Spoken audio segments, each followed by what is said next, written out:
this could be me. I could be being a dick about this for sure, but these memes that like PTSD is the sign of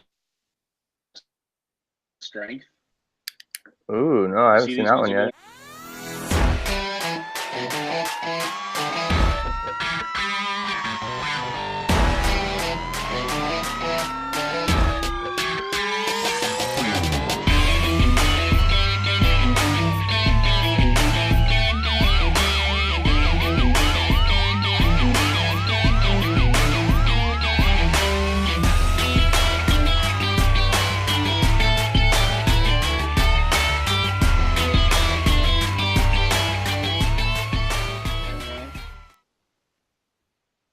That Oh, you know what? I should try to find it. I should have taken a picture of it. Anyway, it says basically that PTSD is a sign of strength and blah blah blah, which is a nice warm and fuzzy message. But I don't know, for some reason it bugs the hell out of me because and my personal feeling is that in so much that it's not a sign of weakness, it's also not a sign of strength. It's just a thing. It doesn't, as you know, cancer is not a sign of strength. Breaking your arm's not a sign of strength, in my opinion. Yeah. And, well, I see what you're saying there. I think what they're trying to get at, and it might not be portrayed that way, is like, yeah, you have cancer, but it should bring out the courage in you. It should bring out the strength in you. Post-traumatic growth and is a sign of strength. That's right. Yeah, there you go. That's a good way to put it. Not the incident itself is not a sign of strength. That's right. It's just an expected result of what we do or did for a living. Just because we're in it so much. But the post-traumatic growth is a sign of strength. That's how I sort of flip it. Yeah. I don't know, because I think that they say that obviously because it makes people feel good about themselves, but it steers us away from the fact that, hey, something went wrong. Your normal process of dealing with post-traumatic stress didn't work. Your brain wasn't able to do it. So that led you into post-traumatic stress disorder. And it's because of a failure. But that's okay. Your brain normal process failed. And now you get to experience post-traumatic growth, and that's the sign of strength. And I think some people just don't want to hear that. They don't want to, and I get it because I didn't either. They just don't want to admit or accept the fact that, yes, something went wrong, like something broke or something failed, the process failed, but that's okay. Right? We can still bounce back from that. Right? But I think the important messaging there too is that the processes that we engage in, like if we look at the research, we know that folks with anxiety, depression are more susceptible to any kind of mental health injury, right, or disorders, tend to have maladaptive coping mechanisms, and that's not anybody's fault because that's just that's the way that's the way the cookie crumbled. And then you get that right amount of experience to biology to life circumstance, and if it hits you just the right way, then that's what happens, right? So I think that's people don't want to say that. People don't want to I don't think people want to look at that realistically, right? But I mean, if you walk into a therapist room, that's what we're going to talk about, because post-traumatic growth is just a learning process. It's taking everything that we're going through, and it's like, here, let's look at some skills and tools and philosophies and ways of looking at these things to help you manage and overcome what's going on currently, and then in the future you can employ it and manage and overcome it then too. Yeah. Mm-hmm. I think until you accept that fact, until you accept that something didn't work right with you in that process, then once you accept that, then you can start to experience growth. Mm-hmm. I think. Mm-hmm. Or at least that's the way I felt for me anyway. And then at that point, that's when the strength comes out, just like they promote with cancer and all these other things that are happening in life. The resiliency. Resiliency is probably maybe a better word. Yeah. Right? Than strength, resiliency. Yeah. Right?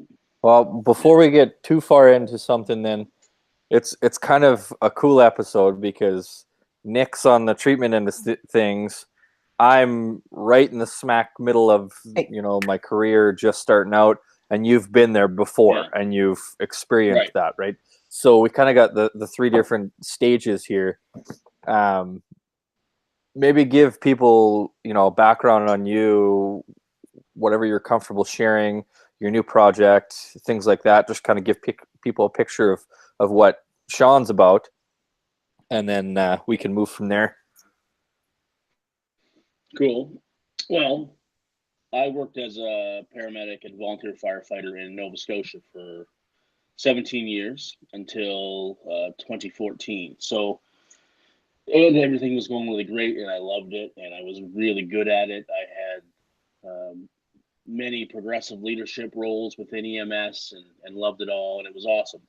So I was one of the ones that felt like, you know what, this is great. This is something that I love. It's something that comes relatively easy to me.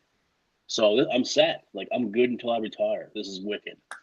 This is awesome. So, and then the train derailed in 2014. At the end of 2013, I had a series of calls. This is while I was a dispatcher, while I was at the communication center, which I spent most of my career at full time. So I had a series of calls that all of a sudden started to bother me. Like, I started taking it home, which I never did before. And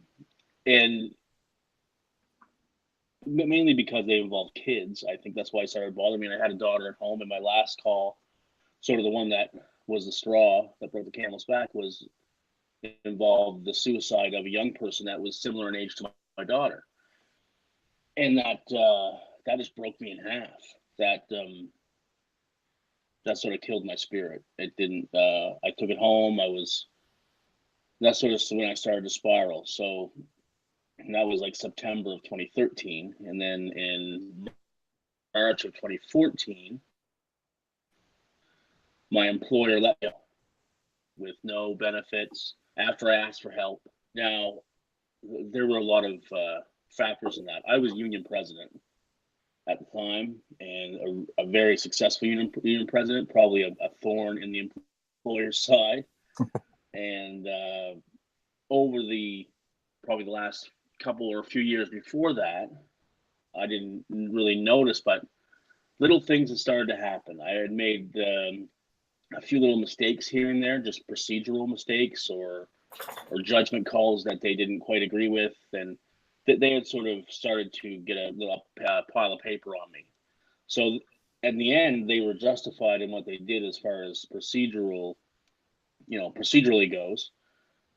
But I did ask for help, and instead of getting it, my company didn't even report it to their own health and wellness section when I asked for help.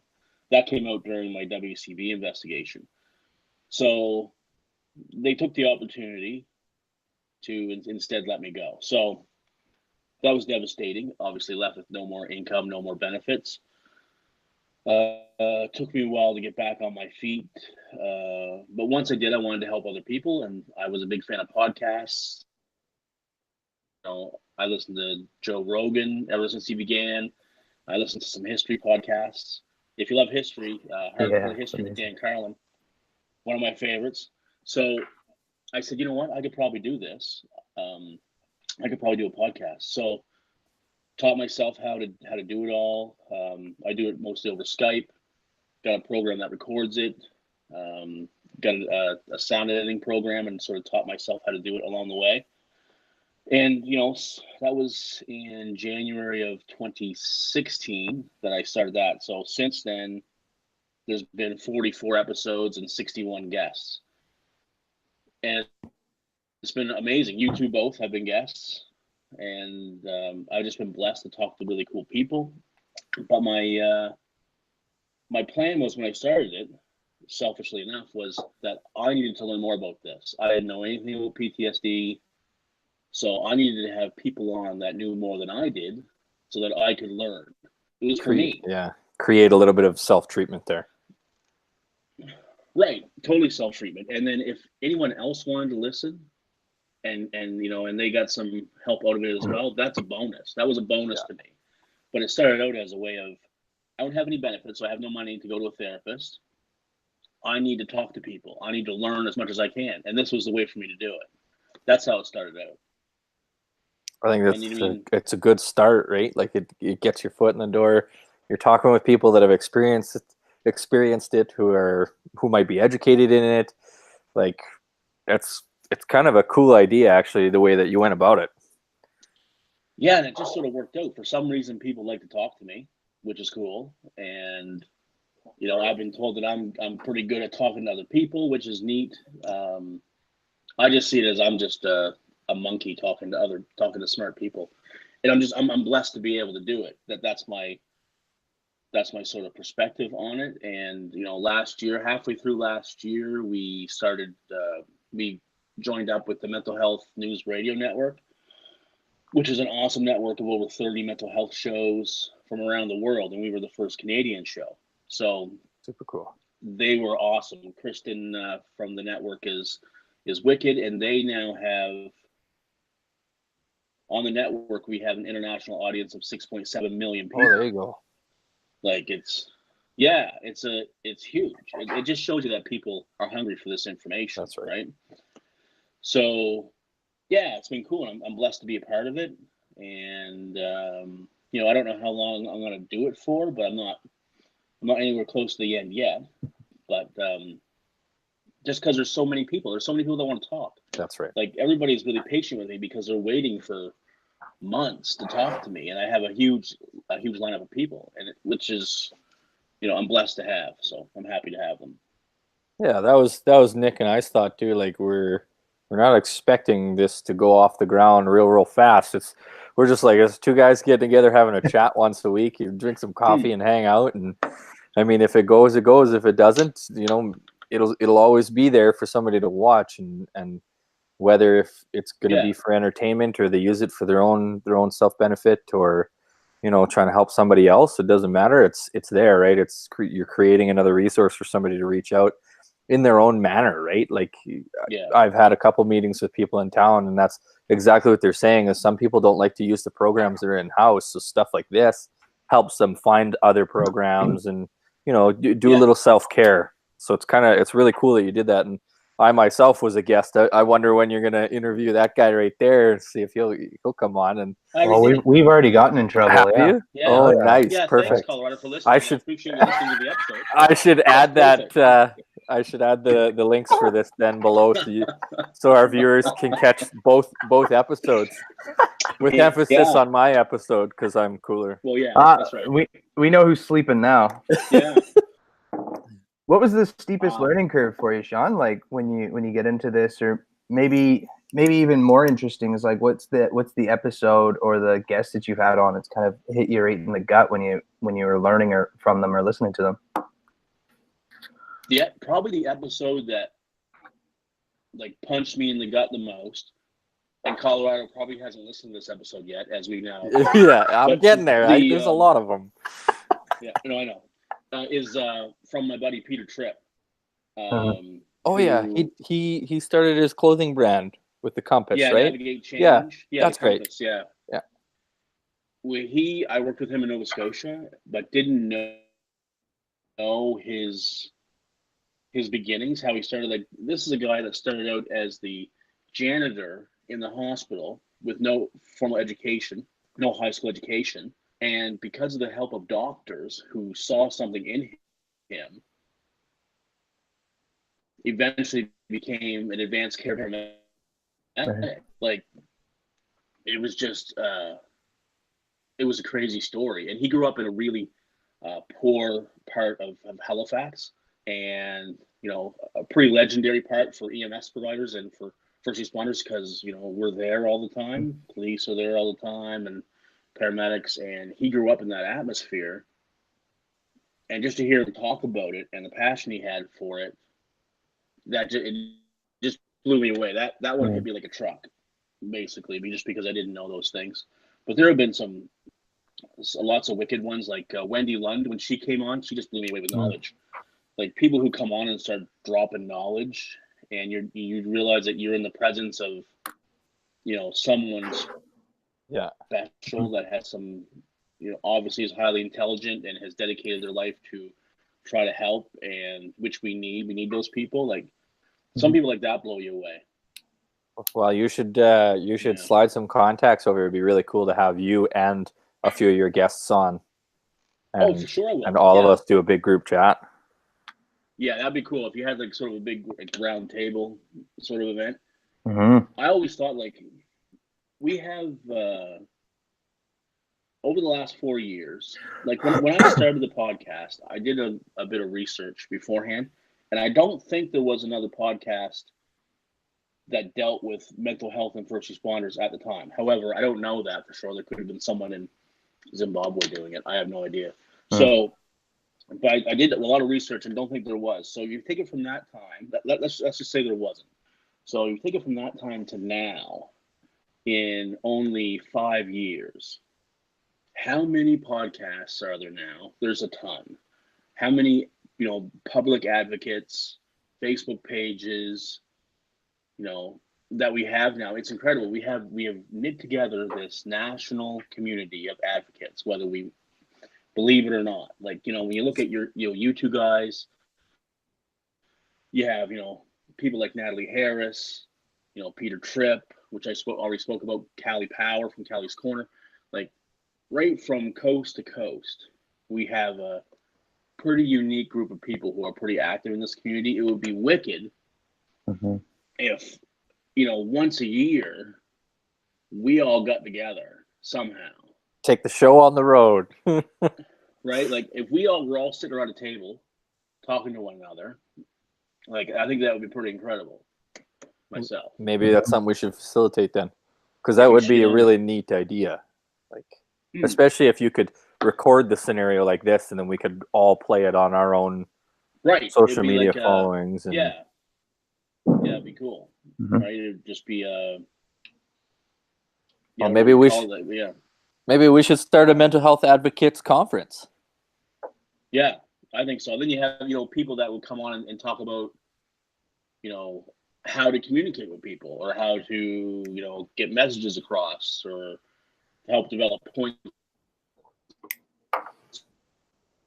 on things like how to deal with the whole trigger warning stuff, which I kind of have some hardcore thoughts about trigger warnings, which we can talk about later. But yeah, well, that's a neat idea. Cool. I'm actually gonna write that down, and maybe the three of us can kind of develop a game plan, because lately I've been having a lot of people that want to do stuff like that, especially here in Grand Prairie.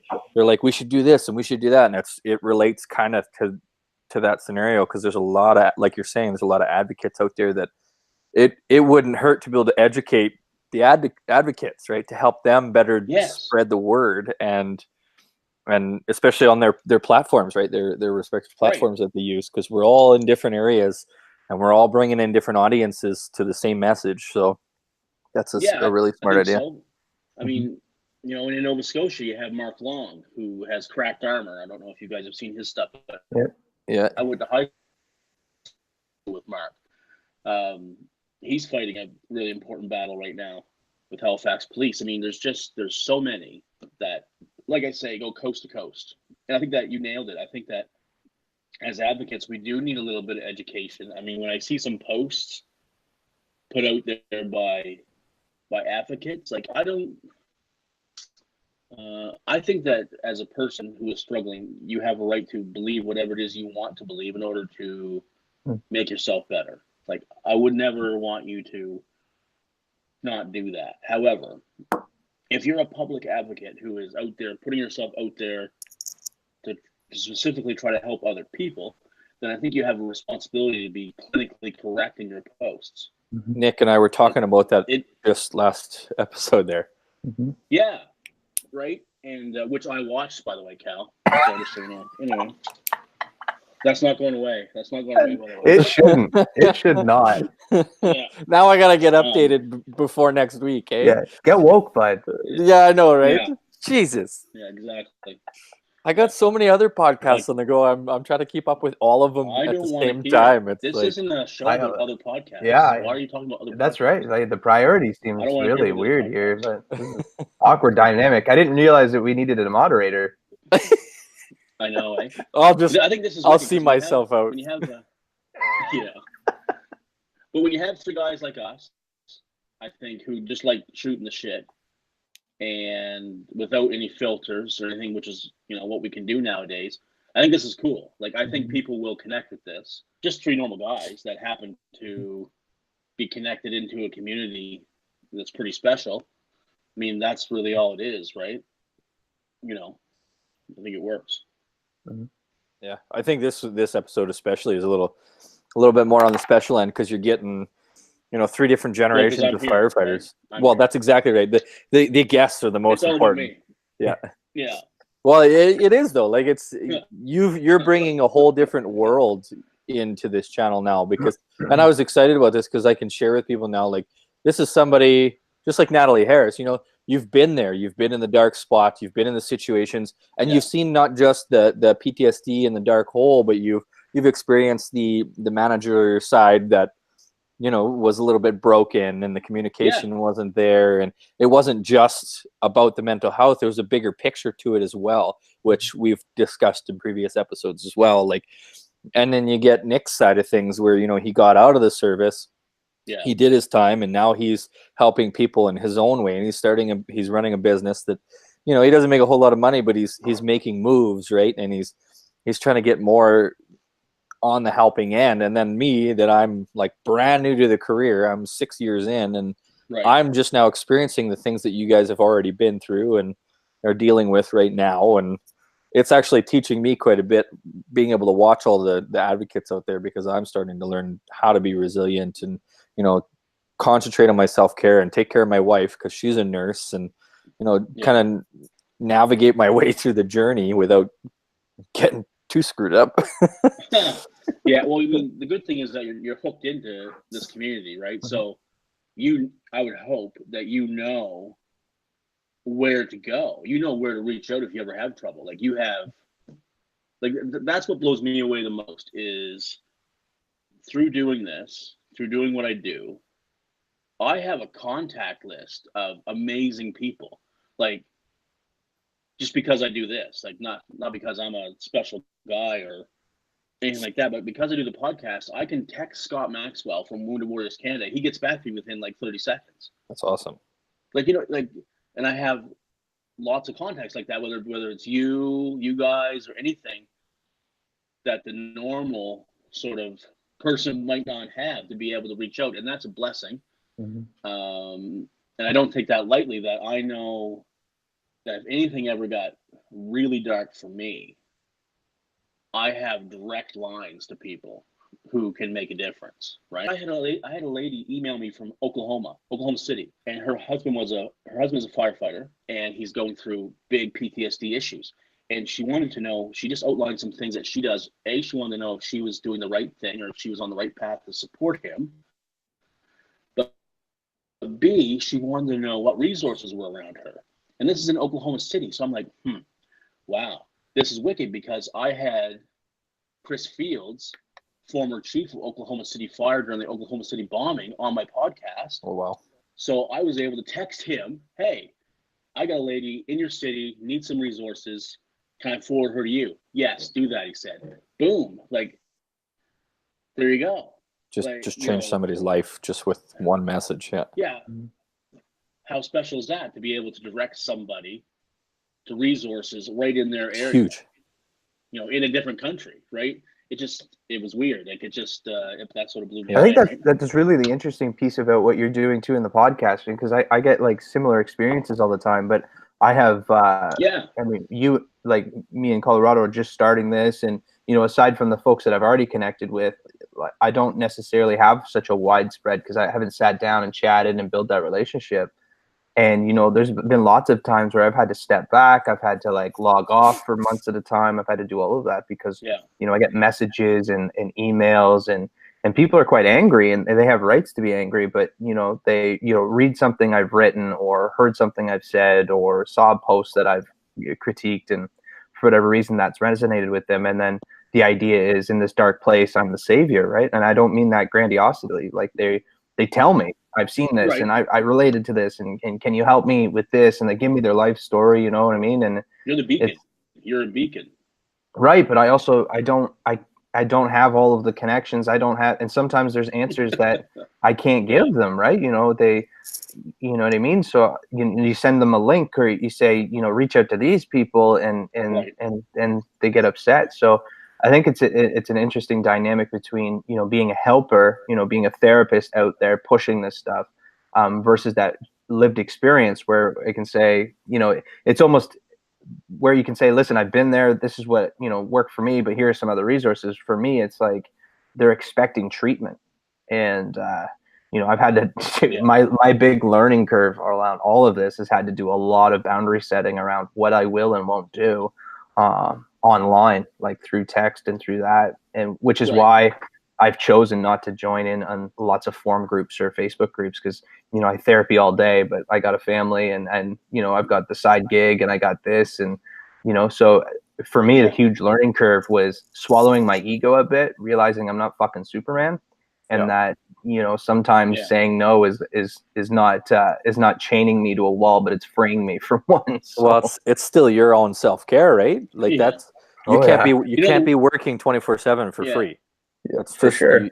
You got to take care of your family in the time that you're not getting paid, right? Like that's how it works. Yeah.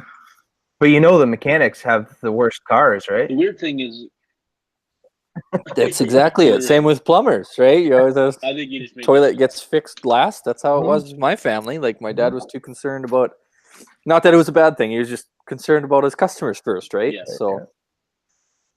Yeah, that's true.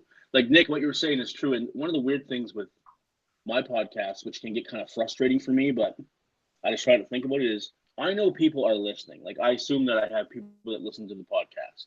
I assume that because I have heard from people that they do. But I don't get a lot. Like I don't get a lot of feedback. I don't get a lot of people emailing me. I don't get a lot of people sharing my stuff. And that used to bother me like a lot. But then when I had Wendy, no, it wasn't Wendy. Actually, I think it was Kristen. Kristen from the network had me on her podcast just to introduce me to the network last year, and we talked about that.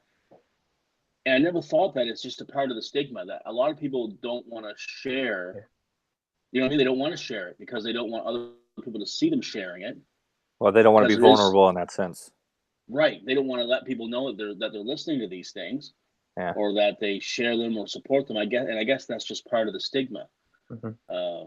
But I don't. It's kind of weird. I don't get a lot of people giving me feedback, or, you know, like whether it be on the different podcast platforms, but every now and then, and I really don't care, in so much that I'm not here to build a big, huge audience, really.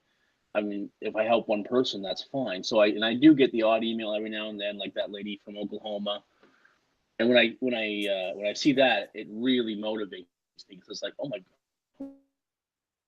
fuck, like people are listening in different ways. Like, you know what I mean? It's just, I don't know if you guys have noticed that or not. But yeah, you get a little bit of the fruits of the labor, right? Like it's like, okay, yeah, this is doing something. I need to, and then you get another full head of steam, and you go at it again, right? Yeah, I've had a couple people like locally, because of my cover picture, which is Dan's son did that way back when I first started. Cool. Daniel Sundahl. So they see that cover picture, and you see my tattoo. And so when I'm out and about, I've had a couple times when I have short sleeves on, and people see my tattoo, and that's how they recognize it. Because it is sort of unique looking. It's made to look like old leather armor, but it has things and symbols on it that mean something to me and were important in my life. Tattoo celebrity. When they see that, when they see that, I have people go, "Oh, you're that guy. Like that's the tattoo. Like that's what they see." So that's been that's kind of cool when that happens. I got to admit, you can't say it's not cool when someone walks up to you and it recognizes you from something. Yeah, for sure. Yeah, it's pretty neat. Like when I went to Project Trauma Support back in December of 2016, when I was on their cohort, there was a guy there, Jason Bird. And I don't know if you guys know Jason or not, but you should definitely look him up. He's a really cool guy, and he's a firefighter, former firefighter in Ottawa. And I walked into this group of men who I have no idea who they are, from across the country. And this big guy, Jason's a huge, like, big mountain of a man, comes up to me and looks me in the face. He goes, "I know you." I said, "I know you. I know your podcast. I listen to your podcast." And he was like crazy excited to meet me. And I'm like, holy shit. Like, this is interesting. And it eased me a little bit because it was a stressful situation going into a place you don't know. So it was cool. I mean, that's only happened once. So let's just be clear. But but yeah, it was neat. It was totally neat. You said his name is Jason Bird? Bird, yeah, B-U-R-D, I believe. Man, I probably butchered that. But anyway, yeah, I think that's it. Cool. But he's awesome. He's a big advocate for therapy dogs as well. He has an awesome therapy dog. Does a lot of work around the Ottawa area. Does a lot of work with Project Trauma Support. He actually heads up the Project Trauma Support, the peer support meetings in his area.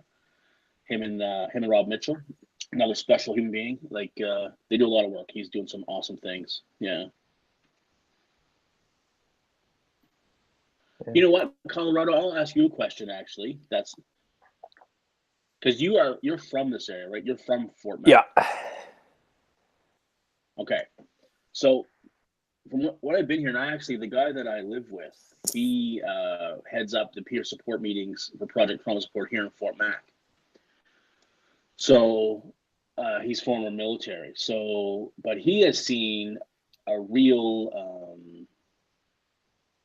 I don't know what the word is. So a lack of participation from first responders in this area that don't want anything to do with peer support. Like after the fires, I know there was lots of issues after the fires, and I'll talk about the fire service specifically. I guess the fire service specifically they don't want anything to do with with advocating their members go to a peer support group. And I don't know why that would be, or if you have any thoughts on it or anything like that. But well, see, and it's tough. I mean, mind you, the last time I was there, I was probably like 15, 16. So, right. But I that was where my fire service experience began, because my dad was really good friends with a guy who actually made it all the way through the ranks into a fire chief position, up and through. And I grew up around it. Like when I was young at the ice rink, I used to pull the pole stations just so I could see the firefighters come to the ice rink, so, and I'd have talks with my dad's friend, hey, Cal, you can't be doing that. If you want a tour, come out to the station. But I think it's very similar to around here as well. Like that the stigma is still strong, right? And it could be for a number of things, right? It could be maybe they don't need it, right? Maybe things are good. But I know for a fact they're probably not, because a buddy of mine that I actually used to work with here part-time got hired up there just before the fire came through. Right. So he experienced all of that as his like brand new career. Wow. As soon as he got out of boot camp, he was dealing with this wildfire. And it was like, now he works down in Lethbridge because that's where he always wanted to go. But I mean, I know for a fact there's got to be someone there that needs that support. And it could just be that the stigma is still pretty strong. Like I got a lot of kickback, and I mean it was all secondhand information about what we're doing here. People didn't like it. Oh, you're going to ruin your name. Oh, it's so bad. Oh, you're not going to get hired anywhere because of what you're doing. And I'm like, I'm not going to get hired for talking about something that is a huge issue in our career. So I think there's the stigma is still strong, and you're not a man if you need the help, like it's. Yeah. And I don't think it's specific. Don't get me wrong. I don't think it's specific to Fort Mac. This is probably the same story in every community, everywhere. I agree. And it's even more so in those integrated stations where you're not just doing a BLS call where you're just doing your basic life support, and you're actually a paramedic and you're running car for the first 10 years of your career because you're waiting for somebody to retire.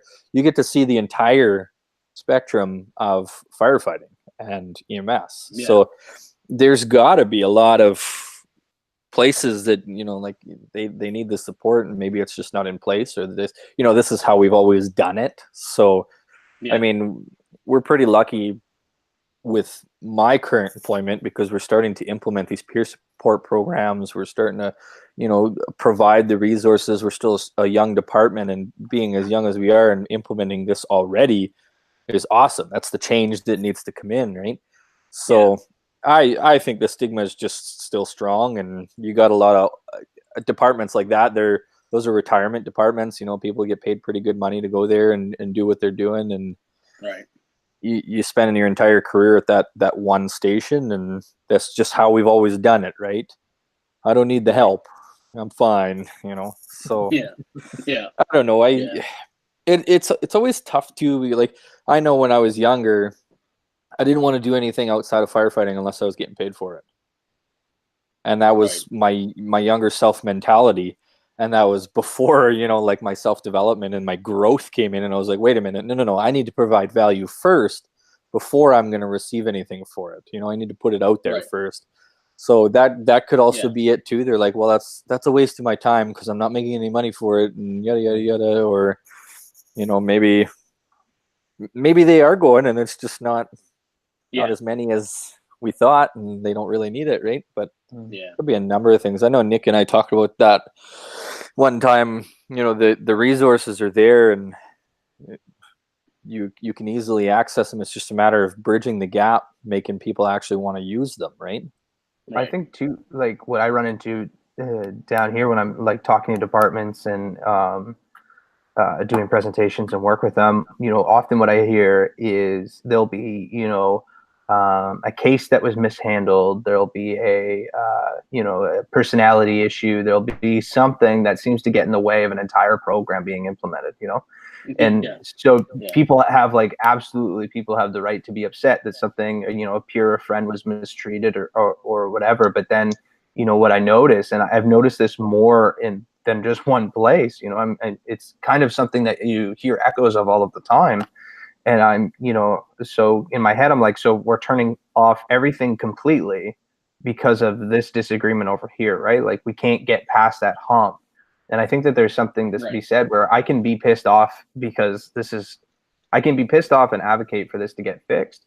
And I can also, you know, work hard to, or you know, try to change my mindset a little bit, that when help is brought in, or help is, and I'm not saying I'm the guy, but you know, that conversation does come in, that we can use that and build that at the same time. You know what I mean? So when I hear that people aren't reaching out or not using a resource or can't get connected, I just think, you know, is there been an instance or an example of where someone tried and it went south, and then everybody lives in fear from that way forward?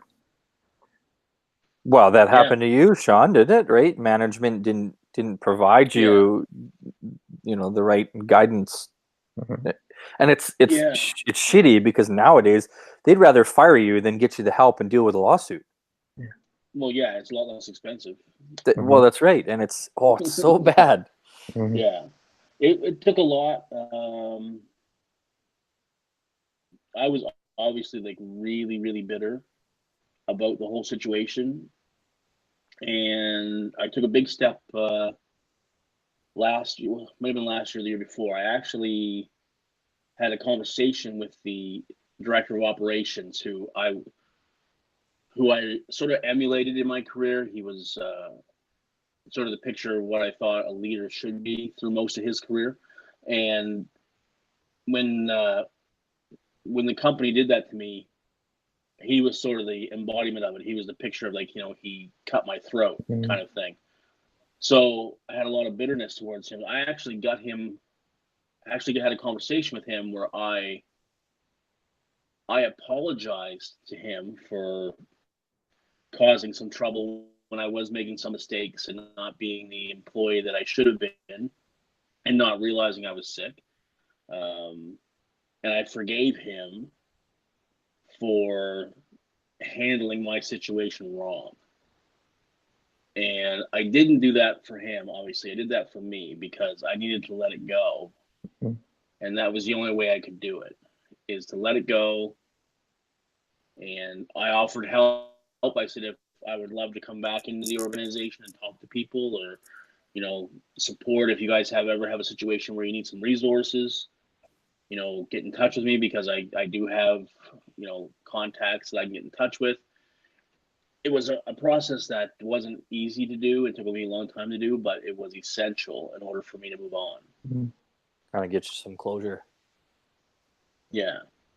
It was kind of surreal, and because I don't think that he was prepared for that, of what I was going to say to him, but it was it was me basically just forgiving and apologizing for anything that I may have done to add to the situation or to make the situation negative, just from not realizing how sick I was,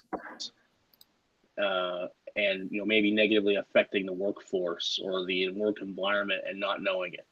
So yeah.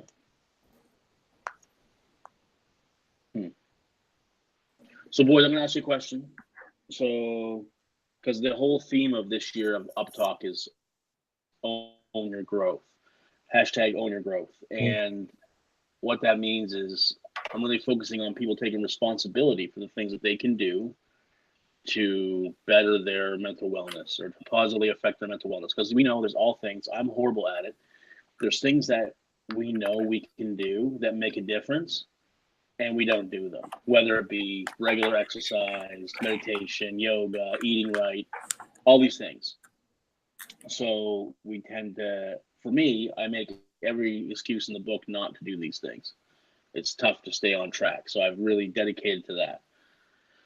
You guys are in two different sort of, as you mentioned, Cal, you mentioned that we're in three different situations here. So for you, Colorado, being a young buck in this whole industry and doing okay so far, but you're hooked into this community knowing full well that things could not be okay very quickly. So what do you do because of that? What do you do to own your, to maintain your wellness? Because you have to. Well, one, self-education is probably my biggest thing. I practically live in my over-ear headphones, and I'm like, step one, I need to catch up on some podcasts, obviously, right? Yeah, we've learned that. Yeah. But those are the kinds of things that I'm constantly listening to. I'm trying to develop my resiliency, and like I don't like to use the word self-help, but self-development, self-growth. I'm constantly trying to grow in any way I can. And I'll say the one word I'll use is discipline. I've been trying to discipline each area of my life systematically. It's been pretty easy for myself because my department provides 1.5 hours of physical time every single day. We do 1.5 hours, 2 hours worth of training every single day that we work. You get to sleep most of the night, Yeah. So it's been pretty healthy habits for myself. I've been picking up on my diet, trying to eat whole foods, anything that's going to keep my body and my mind chemically balanced. And like if I can regularly exercise, not only at work, because I am part-time, so I work 12-hour shifts, but they're very sporadic throughout the month. So when I'm at home, I built my own gym, so that way I have no excuse not to go. I'm doing this with Nick, which helps because I'm actually educating myself from Nick and the practices that he has for people. And I'm learning from guests like yourself to kind of keep myself on track. I have people that are kind of relying on me and keeping me accountable at the same time. So it's, even though I'm don't want to get up at 5:30, I'm getting up at 5:30 and developing this new habit. I'm already starting my day this early. I can exercise before the kids wake up. I can knock these things off my list before anybody even gets out of bed. So there's lots of different things that I'm slowly developing as they go, and it's nice that I'm doing this at such a young age, because like Jocko Willink says, discipline, the more discipline you have, the more freedom you have, and the stronger you become. So it's kind of funny, like I'm hoping to start another branch of not only this channel, but my own YouTube channel, all about mindset and talking about that exact thing. And when I do it on here, it'll be more about, becoming resilient and educating yourself and, taking care of yourself. Over there, it'll be a little bit more entrepreneur based because that's what I'm into right now. And essentially it'll be all about, setting up your disciplines and maintaining those little habits that are going to keep you healthy and on track, all across the board in life. So, I mean, everybody you got to do it. So just do it. And small goals, small steps, right? Like, and that's where it's at. Like, yeah, it might be one brick, but that one brick is a big factor in the entire wall when you build it, right? Like, you just got to develop those habits. So, I mean, I'm doing a lot of different things like you're saying, and I'm just trying to stay afloat and keep myself healthy. So, yeah. And you said something important. Everybody's at a different level. So your one thing that you may need to do is, like, making your bed every day. It could start like that, right? It doesn't have to be, I'm going to work out for an hour and a half every day. You build up to that maybe, but little things like taking a shower every day, making your bed every day, which are things that when you are in crisis, all of a sudden you'll like look up and it'll be days or weeks since you've done these things. As long as it's forward, then that's all that matters. And Nick, you have a different perspective because you were, you're in this and now you're in this education sort of research mode. So, what are some things that you do, knowing the pitfalls that are out there? I feel pretty lucky too because, especially in my full-time job, I'm surrounded by therapists and psychologists all day. So, when I have a tough moment, and those are my contacts at this point, right? Is I can, I can text a friend or a colleague or whatever, and I'm comfortable doing that. And it's kind of forced on it, right? So if I'm looking, just strictly speaking psychologically, if I'm looking at, if I'm stressed out, or if I'm, experiencing some things that I don't really understand, or that I do understand, but I'm in my own head about them, I can walk across the hall, or I can walk down I text a buddy that's a therapist, and they can help break it out. So I feel pretty lucky, and it's built into our best practices, right? So, it's a little bit stronger than an SOG, but regular supervision where they ask you those questions like, well, it's great, it's all fine and dandy, your work sounds good, but how are you, right? And so through being that process, because I would say, I grew up pretty blue collar, and I always say I'm a black sheep of the therapy world because I'll fucking swear, and and I can be pretty forward with. I like to call it relatable. Yeah, well, right. Human, and maybe this is why, first responders will come and talk to you versus somebody else, right? And I've had comments like that, but it's a new world for me to talk about emotions and decompress that way, and it's a new thing for me to try to identify what the fuck those even are and how to navigate that. And so I'm blessed in that I get to talk to people all day. The best way to learn is to teach, so I get to talk to people every single day, and and I can hear what's going on for them, and then that gives some awareness to me too, right? It's like, they describe something they're experiencing, maybe physically, so it's like, oh well, I remember feeling that, maybe that's what this was, and I didn't recognize it. Now I'm a little bit more aware too. But the other things that are really important, and especially because our my research interests are going this way, is exercise is a big deal. I shared an article from our friends over at Leatherhead Mafia about the obesity epidemic in the fire service, and as that gets shared around, you watch people constantly rebuck that, right? So as if anecdote is going to show us that article isn't in fact true, and we can all look around our halls and see that maybe just because 1 out of 50 people are in shape doesn't mean that the problem's not there. But I don't think the numbers are different though. The numbers aren't different across probably all branches of EMS. I don't think, like, as far as paramedicine and police, like, we see people that are horrifically out of shape. Yeah. That honestly, my wife even says it to me sometimes, like, there are people, when you see them out in the community, police, fire, ambulance, that you hope are not the ones that come to your house. Yeah. That need to pull you out. Yeah. Like, because it's not going to happen. It will not happen. Well, You know what yeah. I mean? And that's sad. And they'll go down, right? And then instead of trying to do a recovery or a rescue, we're activating RIT and trying to drag your ass out of the building, right? So, Right. So I think exercise is one of the biggest things to quell it. You know, in my personal bias, although, like I said, we're doing some research, so hopefully I'll have some numbers soon to back it up, is that exercise is one of those free proactive things that we can do to mitigate cumulative stress, right? So those are those things, but journal, like things that are pretty less popular, you know, journaling pretty regularly, reading pretty regularly. I will tell you where I fucking suck at self-care is consuming any information that isn't work related. So I have a problem with this. I haven't read a book of fiction in probably 5 fucking years.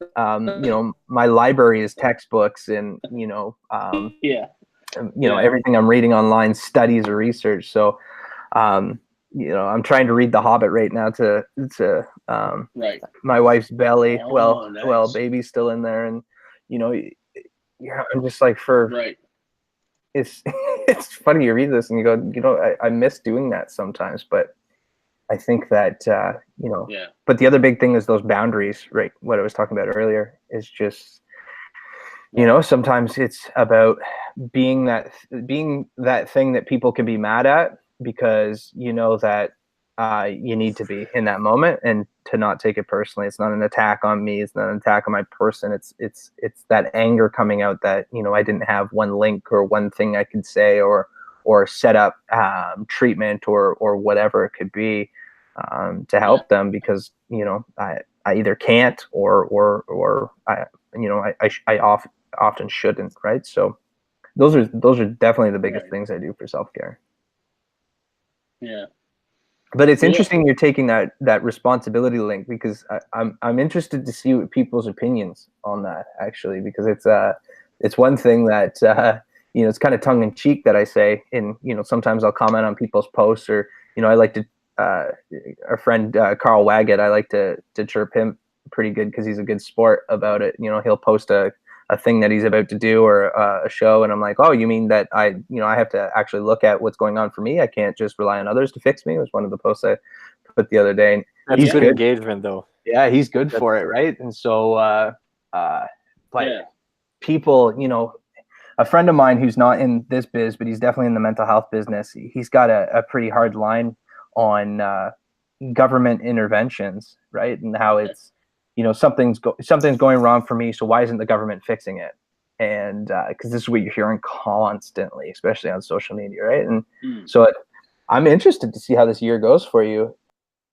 What you're doing to help you use the hashtag own your or like, you know, tag Uptalk podcasts and on Instagram or Facebook or Twitter or however you want to do it. Post a little video.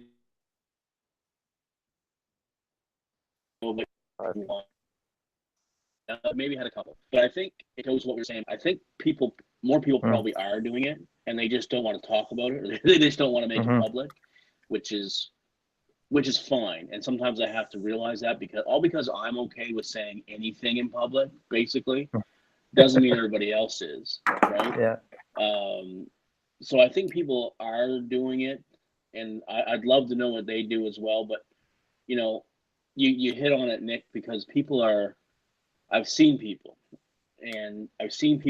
that are like 8 years, 10 years into this PTSD, have gone through like 8 psychologists, and apparently none of them made a dent. And they feel like they're no better off. They've made no progress in like 8 years. And when I hear this is all anecdotal, but when I hear this, it's like, I really want to sit them down and say, the problem is you. The problem is not. No, don't get me wrong. It's important to get a psychologist or a person that you connect with. So you may have to go through a few, and that's totally fine. And that's a responsible thing to do. But if you've gone through that many, and all of them are wrong, and all of them didn't help, and it makes me think, well, what are you doing to block them?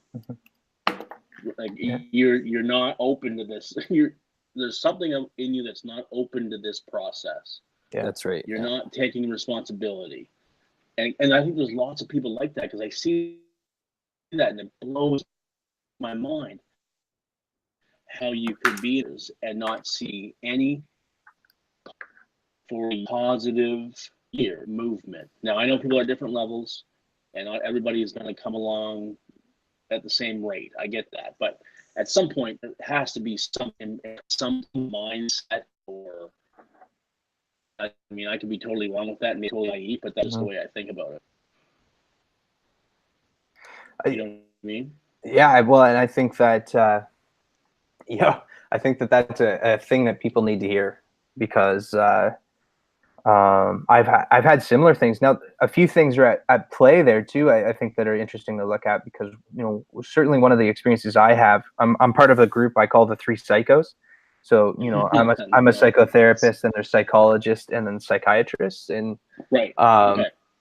So people don't understand, and they get confused for good reasons. They don't know which can do what, right? And so as a psychotherapist, I can't diagnose, but people don't know that. So I get phone calls sometimes, or get connected, or emails about people saying similar things to what you're just saying there, is that, I've seen 3 or 4 professionals, I've seen 3 psychiatrists and 2 psychologists, and they won't diagnose me with PTSD. And, my immediate reaction is that's because that's not what you have. Right. But the idea is the culture is that if I don't have that, no one will take me seriously. Right. I joke, all you have is a debilitating anxiety disorder. Right. So it's, come back when it's serious. And that's the mistake of the messaging. And I think that's just the result of a reactive approach to what's been going on. But when I hear that, I hear, are they stuck because they know that once they lose this, right, then what's next, or they're hopeless anyway. So as long as I'm still sick, I can get the support, or I can get the funding, or whatever it might be. And I don't have to. I think social media. Sorry to interrupt, but I think social media plays a big, huge part in that, because you see people who are struggling, who are sick, that can put out a vague post on Facebook, having the worst day ever, .. And don't say another word of what's going on, and all of a sudden their posts are filled up with comments of support. Like, you can do this. And if you lose that, if you get better, and you don't have to post like that anymore, that's a huge, what I'm trying to say. The attention, the boost to your ego, I think people are scared to lose that. Sure. Well, it's like getting out of firefighting, right? Like that's getting used to that, being there all the time. You lose that support that's always been there, right? And that causes some anxiety. You're like, okay, well, am I going to be able to get through this by myself now? Yeah. I think I totally agree. Like that feeling afterward, and you're like, oh crap, what am I supposed to do now? And then there are people out there that we've all been around that like to complain, that will find something to complain about no matter what. They just have, and I think that there is a sort of thought in there that if they fix the things that need to be fixed with them and they have nothing to complain about, that's a problem for them. Like, not happy unless they're complaining. Yeah, unless there's chaos, or unless there's conflict. Drama. Yeah, and so I think social media has a big, huge part to play in that, as far as how people progress. And, I don't think a lot of people aren't as responsible as they should be with their social media. Some people need to put filters on. Some people need to have more filter than they do on social media. Not everybody needs to know your deepest personal, Oh yeah, you don't need to air your dirty laundry. Now, it might be different if you're in a closed group. Like, there's lots of awesome, like, secret/closed peer groups. That's different. But to put on just your normal timeline, boom, all this real personal, private information. I don't know if that's beneficial or not. I don't know. I call it, when we're in the therapy world, we call it puking. So what happens is, like, you've probably built up your time waiting for it to come in. You're either excited or nervous, whatever. You sit down in the chair and you just like puke it all out, and then you regret it because I'm a stranger in the chair. You don't know if you can trust me. All of those pieces, and oftentimes we don't see them come back, right? And so that's part of the harm too. But I know I stepped away. I'm a bad host. I had to really pee bad, but thanks. We'll just edit that out. Yeah. One of the things I was thinking about too, and I wanted to ask you this because I know this might be a bit controversial, right? Is what do you think about the idea that some of the mental health is being romanticized? I think some of it, yeah. Like in what way? What do you mean? So, I think especially with the first responder world and maybe more generally so too, do we get that sense of identity again from now being ill, and therefore we romanticize that ill identity, which is the barrier to getting healthy. But also, one of the things maybe we lacked beforehand was this close-knit supportive circle. And just as you're saying, now I've got that. And so who am I if I'm not almost? Well, not even overplay, but just maybe prevent or maybe overplay, right? But prolong. Yeah. So I'm not sure if I actually believe it or not, but it's something I've thought about around, have we romanticized it to the point now where, lived experience is the only thing we can listen to, and therefore it becomes who has the most lived experience, right? It's that kind of almost competitive side of things. And there's no gold medal for trauma. There's no trauma Olympics. There's nothing, which I think is another thing we fall into. My trauma is more traumatic than your trauma. That's right. We waste a lot of energy going back and forth on that. It's not to knock any other service. Like for me, when I think of first response, I think of the military is the tip of the spear. I think that what they have to accept and take on, the responsibility they need to take on, I think, for me, puts them up there. So now, and I don't mean to disrespect by this at all, but when they have PTSD, it is the feelings themselves, the symptoms themselves, may not be any different than the paramedic or the firefighter or the human being that has PTSD because of another reason. I don't think there are different levels. I think that if you have it, you have it. And it's not any disrespect to the military or, to police officers. There just isn't a competition. I think they're more susceptible. Like I spoke about this with Megan McElhern on my last one. I look at traumatic experiences as uneven ground. So experienced or observed traumatic events as uneven ground. And the normal human being, the non-first responder human being, walks on uneven ground every once in a while. So it'll be infrequent for them to trip or to lose their footing, okay? Which I associate that with PTSD, losing your footing and falling on uneven ground. Whereas first responders, military, corrections, all of us are constantly walking on uneven ground. We're hardly ever walking on even ground. It's all uneven ground, rough terrain. So we tend to trip more. We tend to fall more. And that's sort of how I try to explain it to people. But so we may be more susceptible to it, but it's not any different than anybody else. It's not a first responder problem. It's a human being problem. If that makes sense to you guys.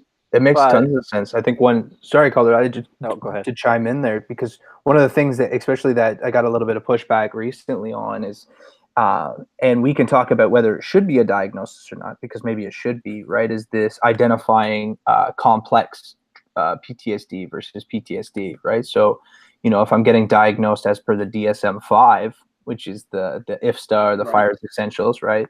That doesn't exist. That's not a diagnosis, right? Really? Yeah. So if I'm applying to WSIB too, it's a diagnosis as per the DSM-5.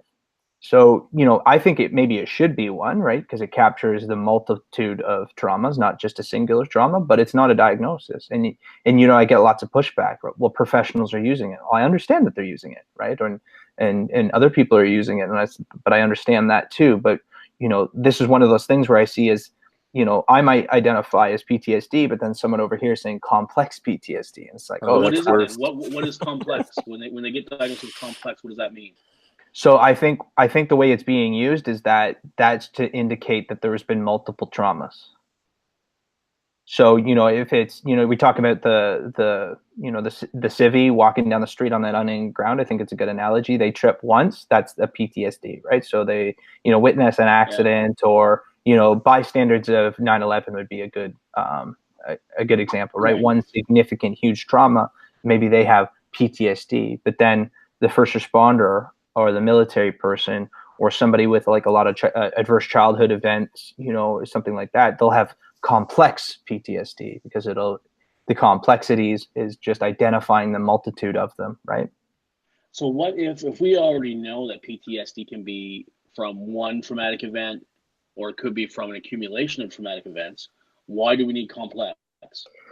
So this is a good question. I mean, this is above my letters after my name a little bit, but the idea, I think, because I've had this argument with a few people that do have the letters, is the idea would be they're identifying that if I have a multitude of traumas, my treatment is going to be more difficult in the approach, because maybe instead of navigating one, I'm going to have to navigate one to the end, and then I'm going to move on to the next one and navigate that one, which some of us do with a PTSD diagnosis anyways. But that's okay, because it's all individualized anyway. That's right. It's individual experiences. Everybody's different in that sense.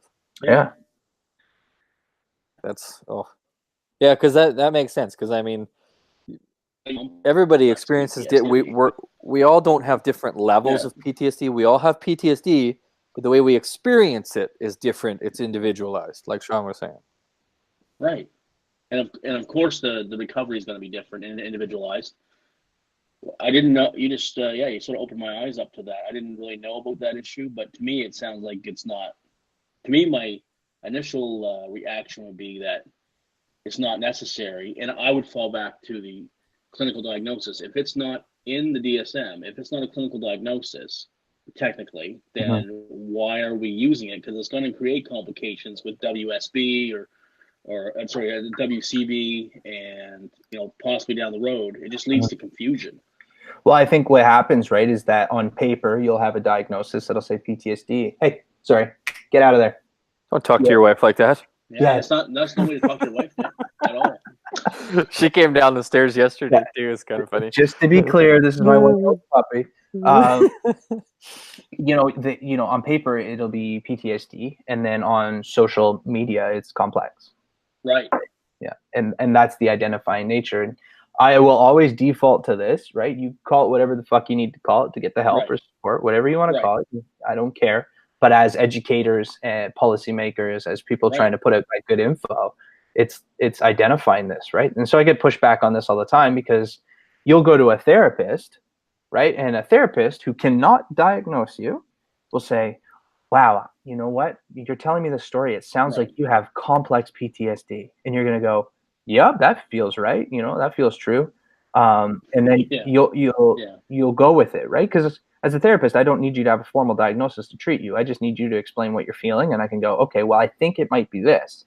Right. Now, for me, I'm going to go, I think it might be this, and I'm going to go, and it's written here, and you can get that information, and it looks like this, versus, well, we're talking about it socially right now, and complex PTSD is one of those things that, the DSM didn't put in, but we believe they should, so we'll call it that because fuck the man and all of that stuff, right? And I think that's, you're 100% right with the complications. Now, whether or not it should be one is a different story altogether, but right now it's not.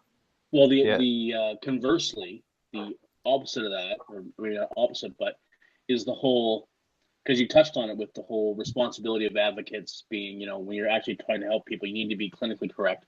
So this whole thing, my biggest pet peeve is dropping the D. So people dropping the word disorder and calling it post-traumatic stress. There's a whole bunch of issues with that. Post-traumatic stress is already a thing.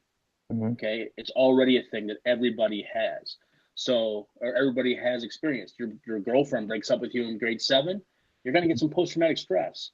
Like it happens. So, and then when your brain can't process that correctly for a certain period of time, it becomes post-traumatic stress disorder, which totally makes sense because your brain is in disorder. It has had a failure in one of its processes. Makes total sense to me. I embrace it. However, there's a large community that doesn't. And because the word disorder has a stigma to it, well, if a word has a stigma, the way that you get rid of that stigma is not by erasing the word. That makes the stigma worse, in my opinion, you know. And it's just where was I going to go with that? I lost my train. But it was a beautiful train too. I know it bothers me because just it is what it is, and like I say, it's clinically it's a disorder. To me, it makes sense that it's a disorder.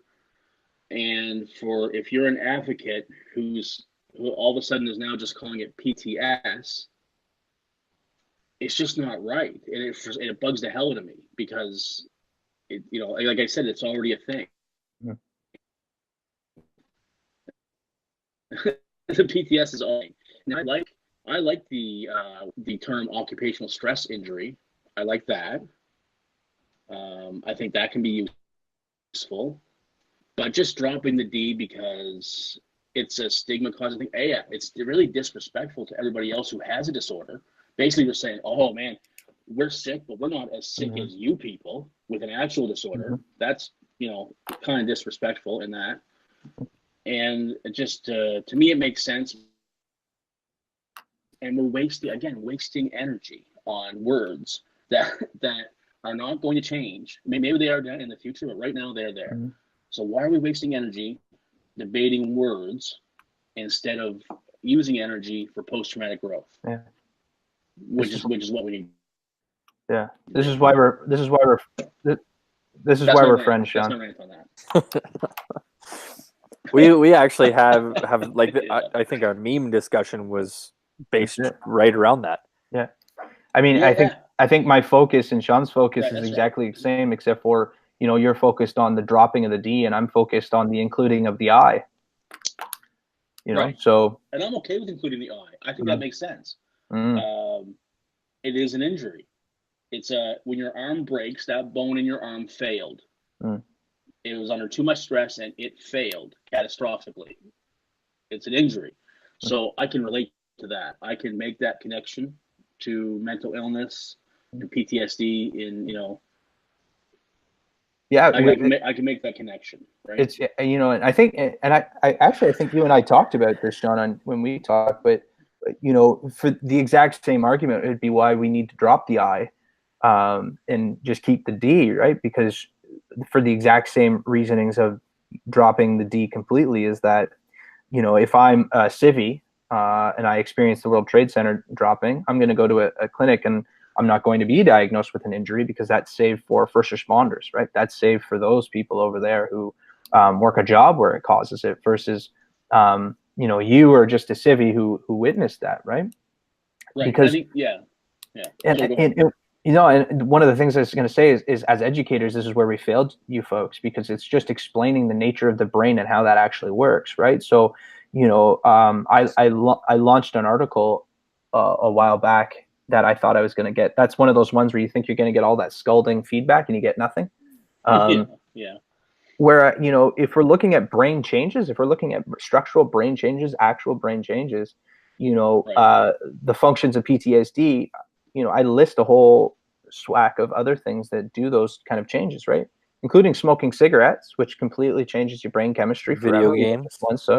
Video games. Yeah. Video games actually, you know, actually changes the structure of the amygdala where, you know, if we're dealing with a PTSD, it just makes the amygdala function differently, right? Where video gaming disorder changes it. And so when we're looking at those, we either have to call all of that injury, which is okay, if we're doing that, we're doing that.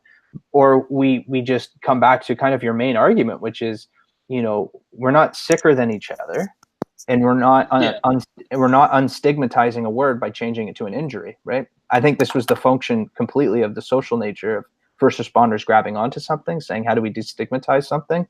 We'll call it an injury. We can all relate to that, and we'll move there. You know, And I'm beating a dead horse here. Just the last example, some of the research we're involved with, right? They wanted to call one of the projects PTSI, and I said, well, I'm just pushing back against that because that's not a clinical diagnosis. And if we're doing research, then we should do research on a clinical diagnosis. And the response back was that it's progressive, and that's why we're including it. Like the thing that gets me, the thing that really like riles me up, and you've seen these memes, is that PTSD is a normal reaction of the brain to traumatic events. So don't worry about it. It's not a big deal. Like don't feel bad about it. And sort of trying to make people feel better about it. But here's the thing: it's like that's totally wrong. It's like it's a fatal error. PTSD is not a normal reaction. PTS, post-traumatic stress, is a normal reaction to traumatic events. That's the way your brain normally works. PTSD occurs when that process fails. That's not a normal That's not a normal process. PTSD is your fail-safe, your fail-safe process when the normal process failed. PTSD is not normal. That's not the normal way your brain tries to take care of things. But people just have this idea that they don't want to be abnormal. They want to be told that it's okay. Everything's normal. There's nothing different about you. You're not broken. You're not dented. Like, we need to get over all that bullshit. Like we need to get over that, and which is not easy. I know it's easier said than done, and especially in today's world and with social media and everybody judging everybody else. You really just got to not care. You have to not care, which again, really, really hard to do. I think coming from you, that's a really important message, right? And if you're sitting in my chair, I actually, I'm thinking about this because I'd push back on it. So I get your thoughts on it, right? Because I'm not saying this right or wrong, and I'm definitely not saying it's a normal process either. I think you and I agree there. But I would say something like, you want to say that we're broken or that we're not functioning, but I would say that you're functioning. You're actually functioning at 150%, and that's the problem, right? Your brain is clicked into overgear, especially with stress or anxiety disorders, right? Like your brain is clicked into overgear, and it's just trying to protect you, but it's doing a really shitty job on all fronts. But it's like the exaggerated responses that we've taught it over years, right? So if I have an avoidant problem-solving style where I think time will heal everything, I won't talk to that friend because we had that fight, I won't pick up that phone, and I won't talk to that creditor or whatever, and things have worked out for me because they will. If I avoid things go away. If I've had that style, and I'm really being basic here, but if I have that style, then when something like this happens, I'm going to try to use that exact style. So therefore I'll stop. I won't drive that road anymore. I won't go by that house anymore. And then all of a sudden I can't go to the station anymore. And, I can't hear sirens anymore. And I can't, smell smoke anymore. And my world gets smaller and smaller because I'm just my brain's trying to protect me. Right. So, and I think there's a balance there that you have to find, because I see that, you see that too, where all of a sudden every moment of your day, of somebody's day, they find a trigger in. And I see that too, and it bothers me. I think of a couple things. Like, for me, I'll use me personally. So there are things that I know that I cannot do, or I can do them, but I know they'll cause me trouble. I don't watch paramedic TV shows anymore, and I don't watch firefighting TV shows anymore. I watched that new one that came out last year, that LA Fire one. I think it's like Station 13 or whatever it was, or something like that. I tried to watch one episode of that, and I was fucked up for like 3 weeks after that. Just really depressed and upset. So that's when I gave it a try. For some reason, I can watch police shows fine, but I know I can't watch paramedic shows. I know I can't watch firefighter shows, so I don't. I don't, right? I know I can't, so I don't. I don't read a lot of articles like on mass casualty stuff, or like big violent events that happen. I'll read the headline, I'll get my basic information of what happened, and then I'll turn it off. Like, I won't read every single article that comes out about it. I won't read everybody's comments about it. I'll turn off my notifications about that post. I'll just get what I need, just to stay up on what's going on. But I won't delve into these, potentially troubling articles. I'll leave them be. I don't listen to a whole lot of. I'm kind of a podcast bigot here, but I don't listen to a lot of other mental health podcasts because my podcast is hard enough for me to do. Mm-hmm. It's really difficult for me to do. It forces me to talk about this all the time, which is helpful for me and probably has promoted my own personal growth. However, it's exhausting. Doing the podcast is mentally and emotionally exhausting for me. So I don't spend that emotional currency on a lot of other mental health podcasts because I know. But a lot of people don't know, or they make the choice that, I saw an article. There was an article, some celebrity said something in the last couple of days, everybody's posting about it. And someone posted like, this is horrific. It really set me back. It made me depressed. It, fucked me up. And my answer to that is, well, why did you read it then? Like, I don't need a message on my Tim Hortons coffee cup telling me that my coffee's hot. Like, I don't need that. You shouldn't need that. It's all part of taking your responsibility and owning your growth. You need to understand that when you go into a Facebook page that's about PTSD or read an article about PTSD, you're going to hear or you're going to read some troubling things potentially. Like if you don't recognize that yet, then you shouldn't be on that medium yet. You're not ready for that. Does that make sense? Of course it does. Yeah. Yeah. Yeah. Your hot coffee comment just reminds me of the quote from Men in Black, where they say a person's smart, but people are dumb, stupid, and useless, or whatever. And it's Tommy Lee Jones says that to Will Smith. Oh, really? Because I was thinking, you might not need that hot label, but that label's on there for a reason. Oh, it's because somebody needs it. And there's somebody out there. Yeah. That's funny. I mean, but I just think, it bothers me. But it doesn't, because I know people are at different levels and people are struggling, and I cannot, you cannot expect an injured or disordered brain to make good judgment calls. Like that's just that's ridiculous to think. Mm-hmm. So I sort of have to temper myself a little bit to say, yeah, it bothers me when I see these things, but these people are struggling. They're trying. Yeah. Shouldn't judge anybody anyway, but I can't judge them right now, especially because, like, I know I've done many things. I've made horrific choices. I've done some really hurtful things when I was sick and didn't realize it. And being sick is not an excuse for those things, but it could be a sort of a window or a door into the reason why they happened.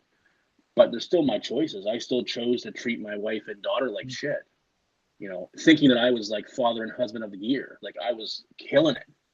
When really I was like, it was horrible. Like I was probably really, really hard to live with. I probably am hard to live with now, but hopefully a little bit better, but really hard to live with and hard to deal with, and probably made people around me miserable. And that's my fault. Like I made those decisions, whether I was sick or not. Right. I always call those situations things that they're not an excuse, but they're an explanation. Right. That's right. And that's a really tricky thing, especially when you're talking to your spouse. If you're trying to apologize to your wife for treating her like shit for years, and then you say, oh, but now we know that I was sick because I have a diagnosis. That sounds like you're trying to clear the slate, and that you're not really taking responsibility for what happened. Like it's a cover up. It's really convenient. Oh, that's really convenient that you have that diagnosis now. That's a really tricky conversation to navigate the whole taking responsibility for something, even though there's an explanation for it.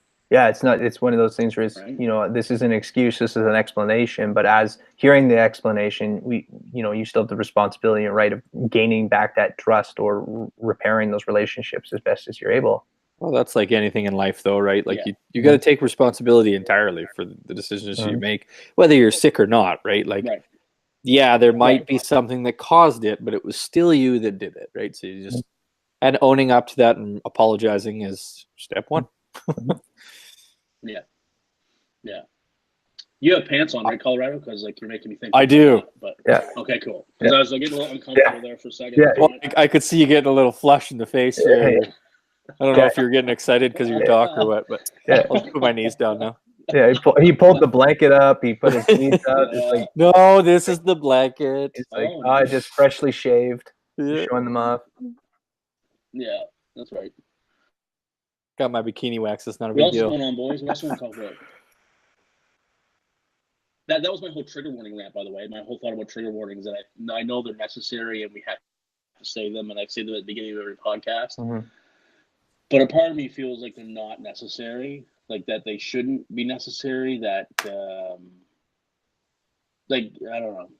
People that complain, like I say, they heard something or they participated in something that then screwed up. It's kind of like when there's like a fly in your meal, but you eat like 90% of that meal, or you eat all the meal before you complain about it.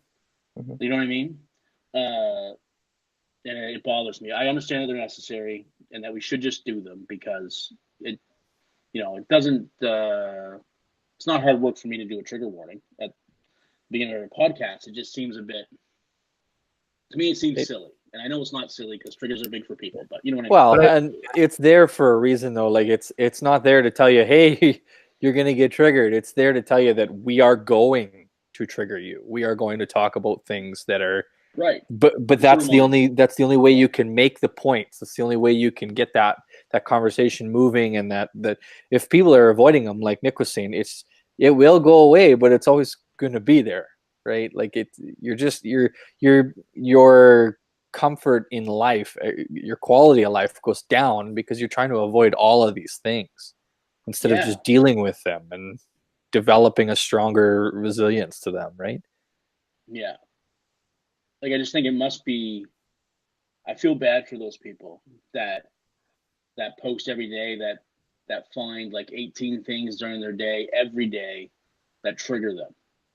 And I feel sad for them, because that must be a really secluded way to live. Mm-hmm. I think, and it's one of those, as a therapist too, I guess my qualm with them, and I agree, maybe they're necessary. I don't know, because I'm thinking, if I'm logging on to listen to, Uptalk, I know that I'm going to hear from first responders or, professionals about the issues of trauma, and that's what I'm walking into.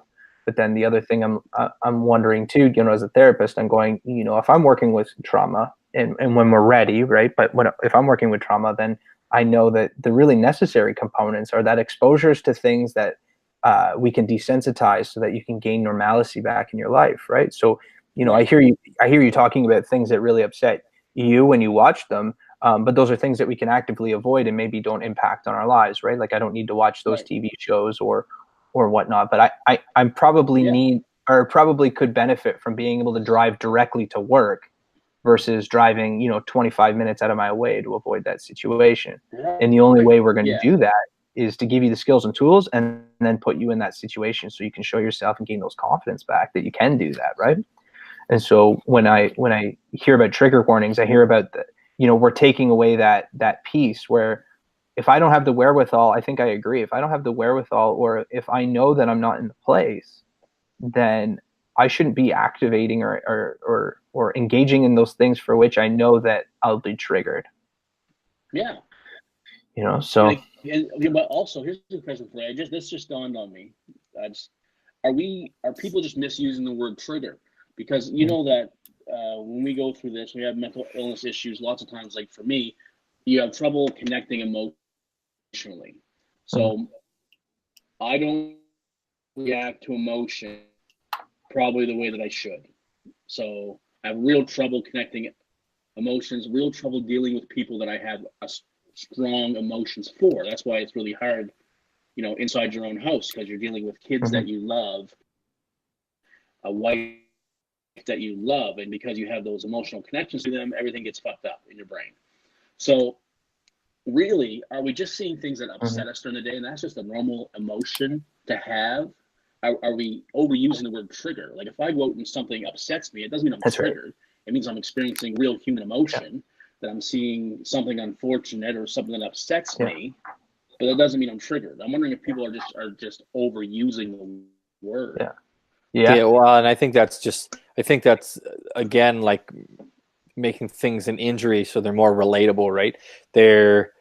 That's them labeling it, saying, hey, like that moved me, you know, like it got my emotions going. And you know what, that's all it is. It's being a human, right? And that's a good thing, like flipping that to say, hey, that's awesome that you were affected by that. That means you are experiencing real emotion, experiencing life. Congratulations. Yeah, that's a good point, actually. It's good, it's healthy to experience emotions. That's a good thing. Like, hey, yay, like that's, if you're not experiencing emotions, like people have on when they're on, you know, antidepressants, they're just on that normal, like that, just that gradual thing where they don't experience highs or lows. You know, when you actually start to experience that, you can't experience the highs and the awesome emotions without experiencing the lows as well. Right. And that is okay. Like, it is okay. You know, that's just I don't know. No, that's very important for people to hear, I think. Yeah. So I mean, for people who are watching this that haven't listened to Uptalk, obviously, listen to my episode.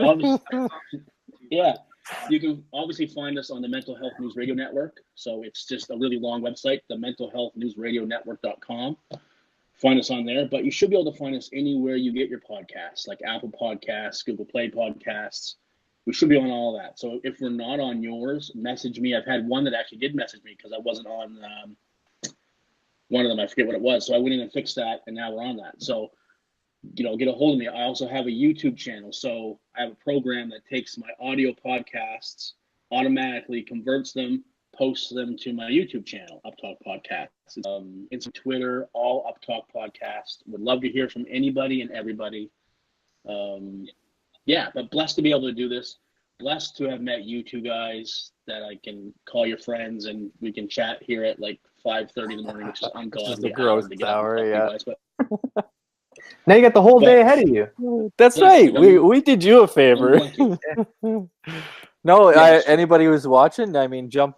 They got to jump over to Uptalk Podcast on all your social media channels. Give it a like, give it a share, give it a comment. Help them rank, and share the message with other people, and invite people to like the page. And here's an important thing. I just want to say one important thing, and you just remind me of it. I share everybody's stuff on my social media. So I share all your guys' stuff. I wasn't always like that. When I first started doing this, my podcast, and then other new podcasts who pop up, my first reaction would be, God damn it. Yeah. Like, why is someone trying to do what I'm doing? Maybe they're better at it than me. Maybe I'm not doing a good enough job. I had this total stupid mindset about it, which now, and I knew it was wrong. So I flip it around pretty quickly to now I embrace it. I share everybody's stuff. It's not just Uptalk stuff you're going to find on my social media. It's mostly not Uptalk stuff. So, you know, I share everybody's stuff that I see that I think will be helpful. I pump it out. Happy to do it. Everybody's got their own message. Yeah. Because, I mean, all because if I think that Hudkins and Halmasy are idiots and I don't think that they help me at all, that doesn't mean you're not going to help somebody else. That's right. Yeah. Else. Well, and it's all different form, right? I connect with. Maybe you hate Uptalk, right? Right. Maybe you hate Uptalk. You don't connect with me. Maybe you like Rescue the Rescuer. Maybe you like, you know, After the Call, or, you know, maybe like all these other things.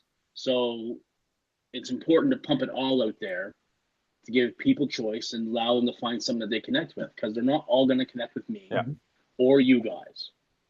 I think they should, because we're awesome. Yeah. See, and that's part of the reason. I don't know how up to date you've been on our page, because I've done a lot of different things on there, but we plan on bringing other content contributors onto the channel in their own segments. So it's all under one channel. They can find it in one place. But like, I'm going to bring Wayne Jasper and hopefully Natalie Harris on to do their own segment, right? So that you can reach that audience for that specific person, right? because like you Here's what said, I would do. everybody, it's different for everybody. Everybody gets a message. Everybody receives the Yeah. content differently. So I'll spreading the tell you word is something right huge. now. What I would be, I would do this in a second. If you had a channel that you had a whole bunch of different mediums on, you know, like you were saying, different content, I can commit right now. I will shut down my YouTube channel, and I would give you all my content to post on that channel. That's right. That's something that we've discussed.